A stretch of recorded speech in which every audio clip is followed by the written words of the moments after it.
As you might be able to glean from the video here, but also from the first look at the G Pro 2, we have a little bit of a different design element going on here, as the glossy plastic that somewhat defined the G2 has been done away with for a more matted design on both the bigger and smaller versions of their flagship device. What we have here is a very small phone at 4.7 inches in the screen, and also with a very light weight of 121 grams. This is definitely a phone that is very easy to use in one hand and is quite refreshing.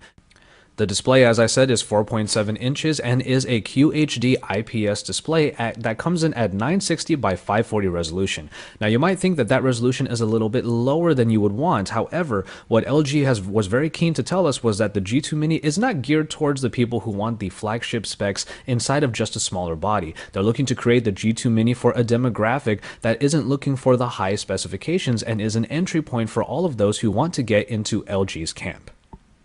Underneath the surface, we do have two different versions of the LG G2 Mini that will sport either the 1.2 GHz Qualcomm Snapdragon 400, but also there is a version that is available with the Tegra 4i by NVIDIA, clocked in at 1.7 GHz, which is a version we're very excited to check out. As far as the other bits go, you do have 8 GB of onboard storage on there, with 1 GB of RAM and an SD card slot to bolster that onboard storage. And as far as the battery goes, it is a removable 2440 mAh unit that for a device of this size should be able to give you some good longevity.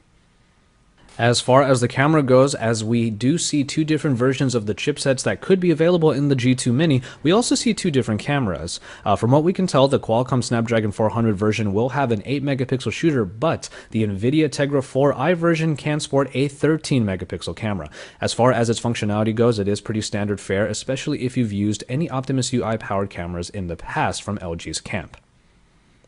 And finally, when it comes to the software, we still have the same version of the Optimus UI that you will find on the G Pro 2 and updated in the original G2, along with all of the enhancements that LG is planning on putting into it, including the updated knock-on feature called the knock code, which we had a lot of fun using in order to easily unlock the device in a very unique fashion. However, the Optimus UI is in need of a bit of a refresh, especially considering its in-your-face features that pretty much take up a lot of the real estate on the screen. Especially on a screen as small as this, you might find that the Optimus UI is a little bit much for some.